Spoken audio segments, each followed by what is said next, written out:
Hola a todos y bienvenidos de nuevo a Historias de Terror.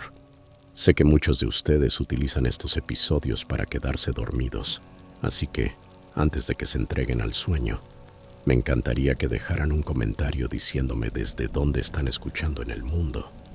Además, no olviden darle me gusta y suscribirse si están disfrutando de los episodios. Gracias por estar aquí. Historia 1. Siempre he amado Halloween. Cuando tenía 10 años era el día más importante del año para mí. Las semanas previas se iban en planear mi disfraz y, sobre todo, en decorar la casa. A mi papá también le encantaba. Compraba de todo: telarañas falsas, arañas gigantes, esqueletos para colgar de los árboles e incluso una máquina de humo. Ese año mis dos mejores amigos, James y Curles, a veces le decíamos Curls o Curls, nos estaban ayudando. James tenía 14, así que era el mayor cool que alcanzaba las ramas altas, y Curles tenía 12, un poco más grande que yo. La estábamos pasando genial en el jardín delantero tratando de convertir nuestra casa en la más aterradora de la cuadra.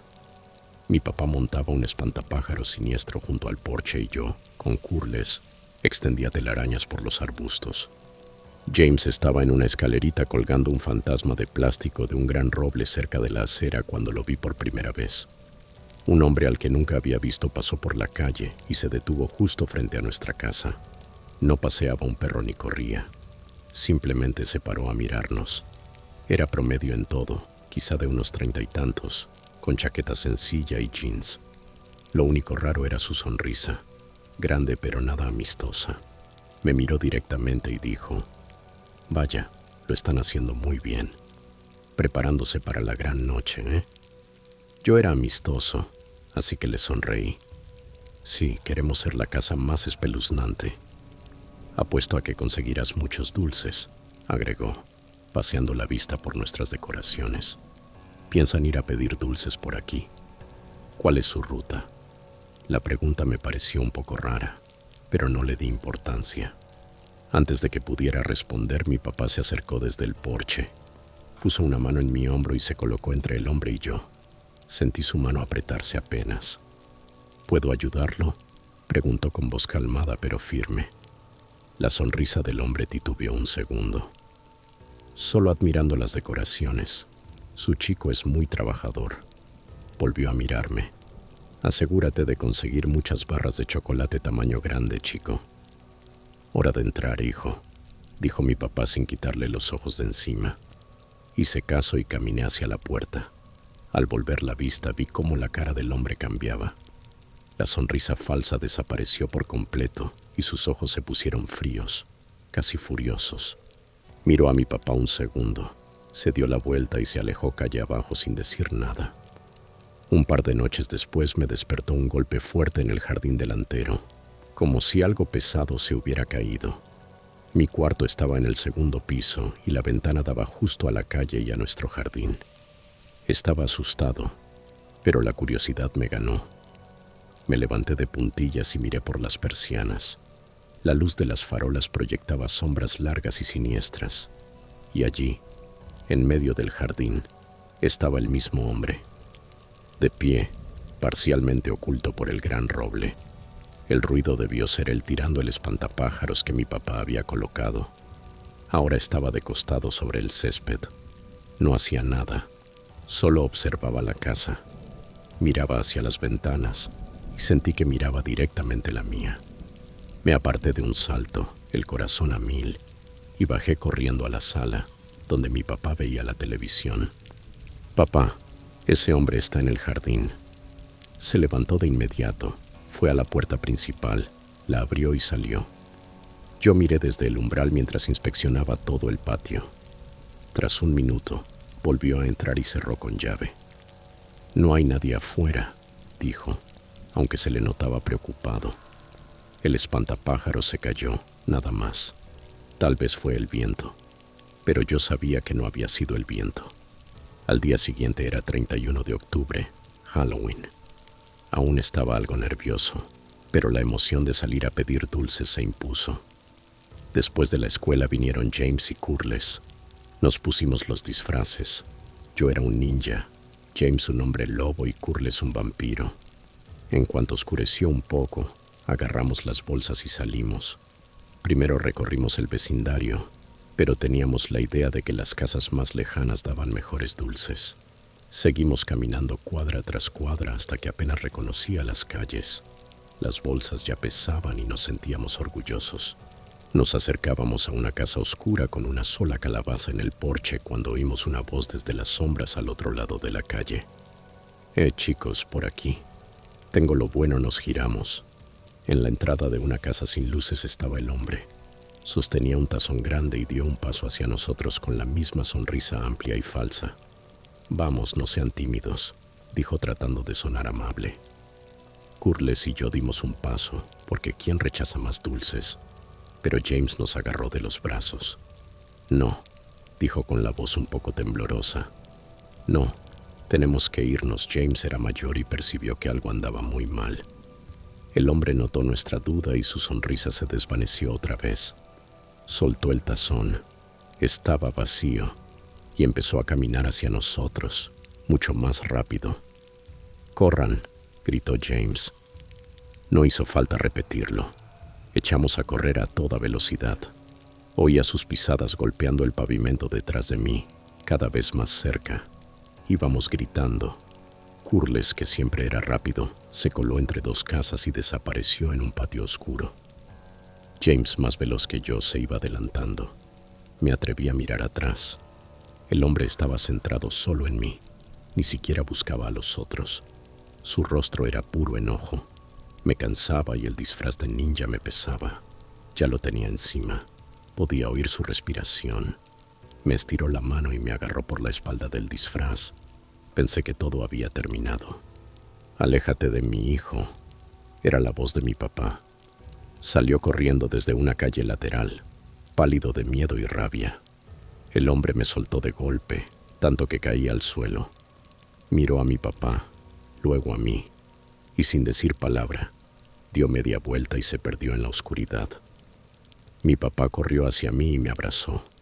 Unos momentos después volvió James y Curles asomó detrás de una cerca. Estábamos llorando. De regreso a casa, mi papá me apretaba la mano tan fuerte que dolía. Nos explicó que se había preocupado cuando no volvimos a la hora acordada. Llamó a la casa de James y tampoco estaba. Entró en pánico, subió al coche y salió a buscarnos.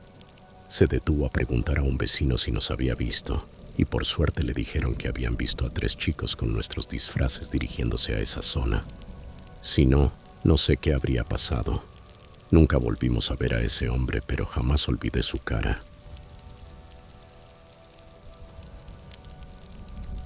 Historia 2. El último Halloween se suponía que sería divertido, pero se volvió algo que no voy a olvidar. Me llamo Mark, tengo 17 años y vivo en un suburbio tranquilo a las afueras de Chicago, en un vecindario donde todos se conocen. Esa noche nuestro vecino, el señor Taylor, organizó una pequeña reunión. Es un tipo mayor, jubilado, e invitó a algunas personas para repartir dulces y jugar. Fui porque mis padres estaban de acuerdo y yo no tenía grandes planes.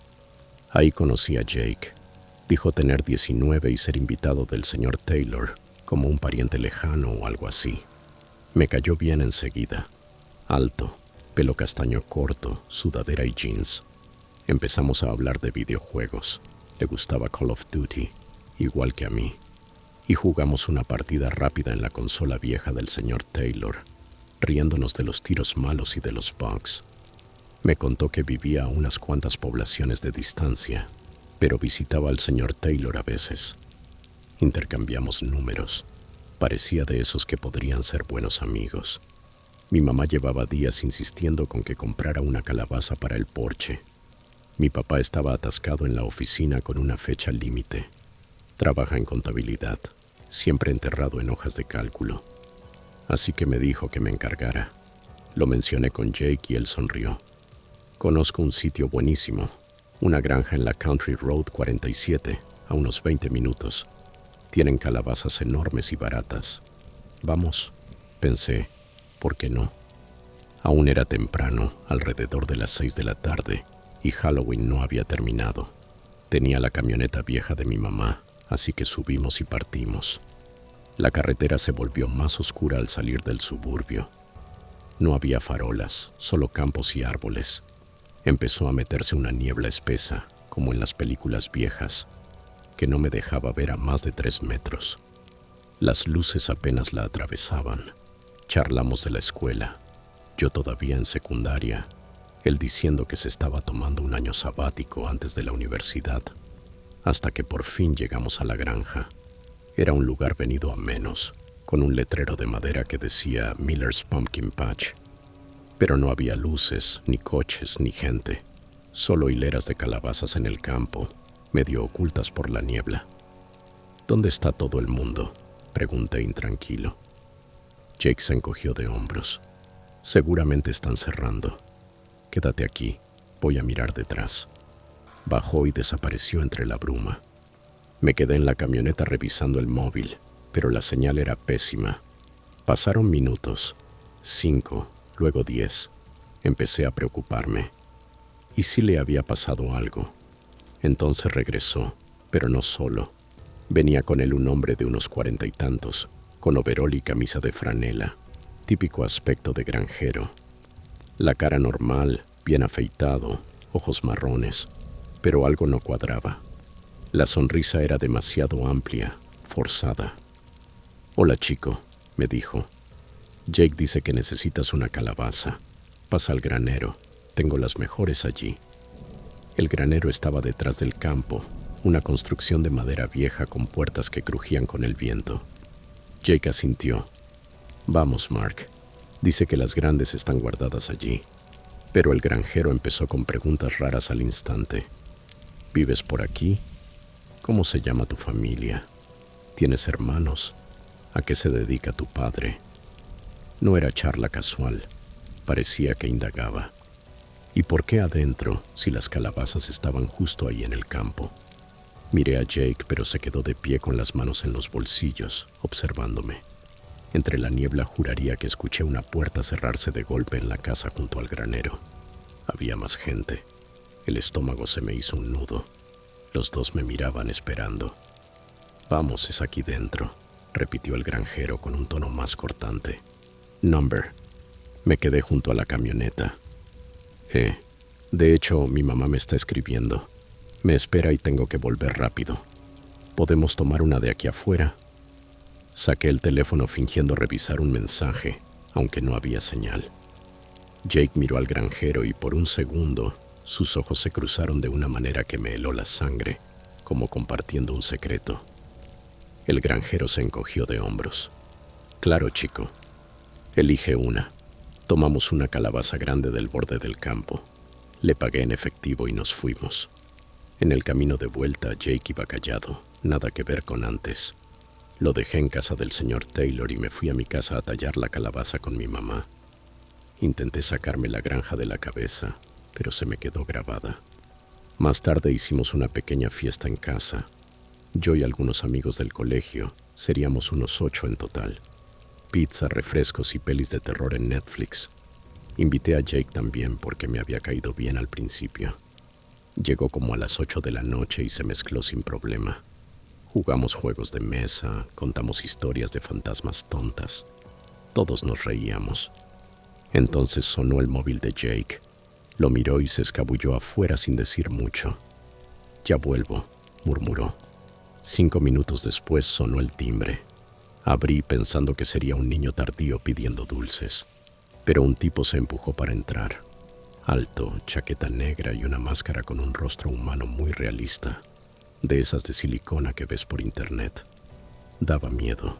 Ojos inexpresivos, boca congelada en una mueca. Era una fiesta privada y no admitíamos disfraces, salvo quizá un sombrero. «¿Quién eres?», pregunté bloqueándole el paso. No respondió, solo se quedó ahí. Mis amigos se acercaron. «Ven y lea». «Tío, esto es solo con invitación. ¿Conoces a alguien aquí?» «Nada». Entonces metió la mano en la chaqueta y sacó un arma. De verdad, negra, pesada, como una Glock. Nos apuntó directamente. Todos, carteras, teléfonos y joyas. Ahora mismo en esta bolsa tiró un bolso al suelo. El pánico me golpeó. El corazón me retumbaba en el pecho. Nos quedamos paralizados y empezamos a entregar nuestras cosas. Mi iPhone, el collar de Leah, el reloj de Ben. El tipo se movía rápido, agitando el arma. Eché un vistazo a Jake. Estaba en una esquina echando su cartera a la bolsa como todos, pero no tenía cara de susto.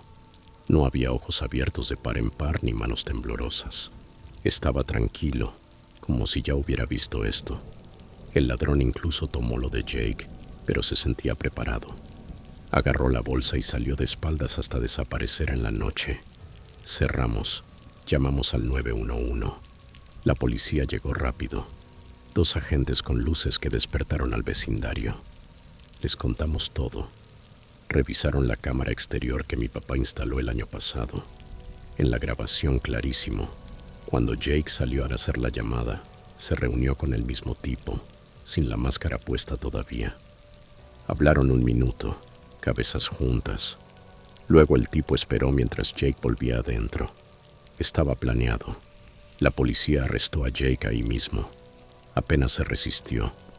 En la comisaría lo interrogaron. Al final confesó. El granjero de la calabaza era su tío, un tal Carl con antecedentes por robo. Llevaban tiempo haciendo estafas, apuntando a chicos como yo y espiando casas a través de amigos como Jake. Lo de la granja era para sacar información de mi familia, ver si teníamos objetos valiosos. Las preguntas raras eran parte del guión. Querían que entrara a la casa de la granja para, quizá, quitarme las llaves o el teléfono. Por suerte no piqué. El asalto a la fiesta era el plan principal. Jake les pasó los detalles. La policía allanó la granja. Ya ni era un pumpkin patch real, solo una pantalla. Encontraron nuestras cosas escondidas en el granero y más de otros robos. Carl tenía el arma, sin registrar y cargada. También lo arrestaron. Recuperamos todo, pero el miedo no se borró. Ahora reviso 2 veces las cerraduras y desconfío de los amigos nuevos. El señor Taylor no tenía idea de que Jake estaba metido en líos.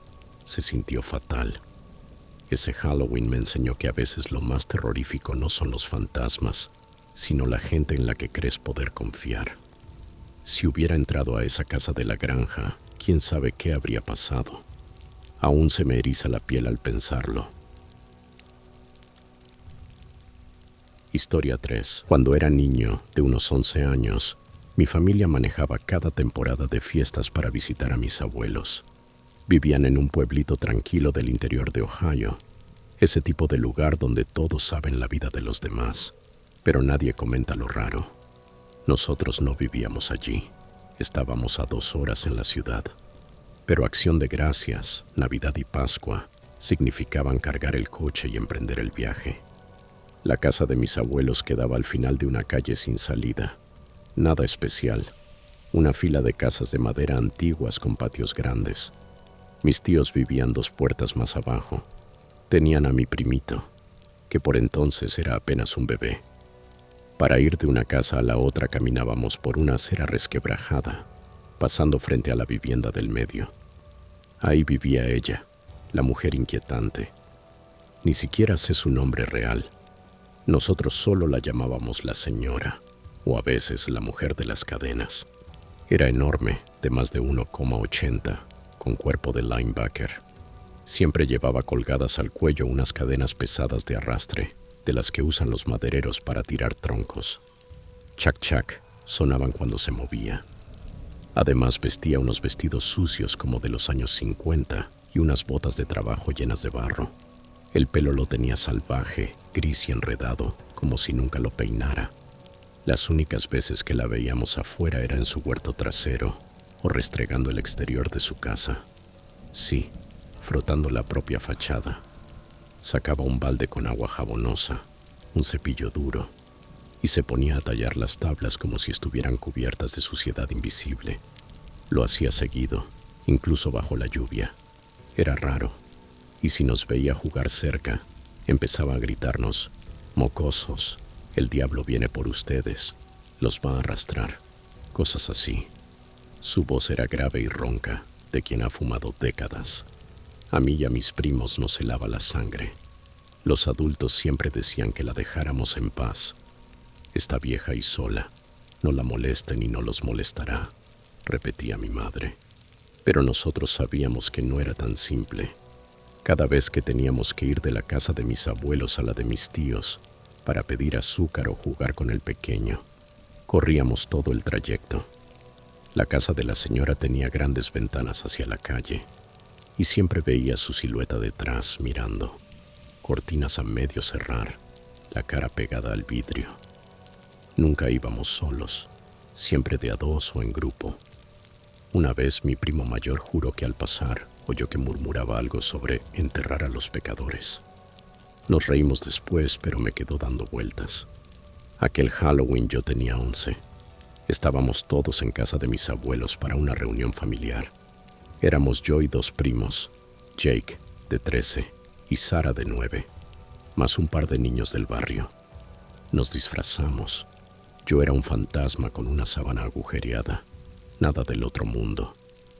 Tras la cena salimos a pedir dulces. La calle estaba oscura, sin farolas, solo algunos porches encendidos. Mientras caminábamos, Jake sonrió con esa cara de reto. ¿A que no se animan a ir a la casa de la mujer de las cadenas? Nos quedamos de piedra. Nadie iba allí. Ni siquiera tenía la luz del porche encendida. Pero Jake insistió. Vamos, no sean gallinas. Vamos en grupo. ¿Qué va a hacer? No quería quedar como cobarde, menos delante de Jake. Con el corazón a 1000, asentí. Avanzamos por su sendero. Las hojas crujían bajo los zapatos. La casa olía a humedad, a tierra mojada. Los bancales del jardín trasero se veían levantados con tierra fresca amontonada, como si la hubiera acarreado recientemente. Uno de nosotros, creo que Sara, estiró el brazo y tocó el timbre. Al principio nada. Luego, ¡pam!, golpes fuertes dentro, como puertas cerrándose, pisadas pesadas. Estuvimos a punto de salir corriendo. La puerta se abrió chirriando, despacio. Allí estaba ella, enorme, cadenas colgándole, vestido manchado de lo que parecía barro. En las manos sostenía una cabeza cercenada. Goteaba algo oscuro, los ojos vidriosos, la boca abierta. La piel parecía real, pálida con venas. Gritamos todos y corrimos como alma que lleva el diablo de vuelta a la casa de mis abuelos. Me tropecé en la acera, me raspé la rodilla, pero no paré.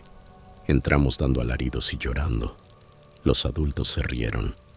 Es solo un adorno de Halloween, dijo mi padre. No debieron molestarla. Bien merecido el susto. Nos calmaron con dulces, pero yo no pude sacármelo de la cabeza. Esa cabeza no parecía falsa.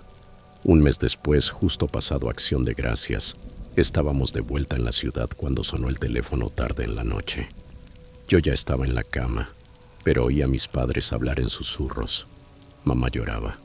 A la mañana siguiente me sentaron. Pasó algo en la casa de tu tía, dijo papá. La mujer de al lado la atacó. Resultó que mi tía estaba metiendo las compras, con mi primito en un brazo. Anochecía. No oyó nada hasta que fue tarde. La señora se le abalanzó por detrás con una sierra de cable, de esas con asas a ambos extremos para cortar ramas. Se la pasó por encima de la cabeza, la apretó al cuello y empezó a serruchar de lado a lado. Mi tía entró en pánico, soltó las bolsas y comenzó a patear la puerta de su casa mientras gritaba. El acero le mordía la piel, sangre por todas partes. Mi tío oyó el escándalo, agarró el atizador de la chimenea y salió corriendo. Le descargó golpes en los brazos y la cabeza a la mujer hasta que soltó y se desplomó. La policía llegó rápido. La ambulancia también. Llevaron a mi tía al hospital. Tenía un corte profundo en el cuello. Necesitó puntos y cirugía reconstructiva. Sobrevivió, gracias a Dios, pero le quedó una cicatriz larga y dentada, una línea rosada de oreja a oreja. A veces la cubre con pañuelos. Y no terminó ahí. Arrestaron a la mujer y registraron su casa. Lo que encontraron fue demencial. Había estado excavando túneles bajo su propiedad. No superficiales, profundos apuntalados con vigas de madera, como galerías mineras. Salían desde su sótano y se metían por debajo de la casa de mis tíos, la de mis abuelos y hasta la del vecino del otro lado. Por eso siempre estaba en el jardín. De noche subía la tierra en cubos y la volcaba en los bancales elevados, ocultándola a plena vista. Los canteros rebosaban de tierra y nadie sospechó. En los túneles hallaron su santuario, una cámara de tierra con velas derretidas en las paredes, símbolos religiosos tallados por todas partes, cruces invertidas, dibujos extraños de demonios y cadenas, y alrededor cabezas decapitadas, reales. 3 preservadas de algún modo, en frascos o envueltas en plástico. La policía dijo que eran de personas desaparecidas, vagabundos o autoestopistas que había recogido con los años. Llevaba décadas así, perdiendo la cordura en silencio, sin familia, sin amigos, solo sus cadenas y sus secretos. Resultó que la cabeza de aquel Halloween no era un adorno, era una de ellas, recién obtenida quizá. La emparejaron con un hombre desaparecido una semana antes. Nosotros podríamos haber sido los siguientes si nos hubiéramos quedado allí. Después derribaron la casa y rellenaron los túneles. Mis tíos se mudaron. No soportaban seguir ahí. Mis abuelos se quedaron, pero levantaron cercas. Yo ya no voy tanto, pero a veces de noche imagino a la mujer mirando desde esas ventanas y me pregunto cuántos vecinos inquietantes habrá por ahí, escondiendo túneles o cosas peores. Te hace pensar 2 veces en quién vive al lado.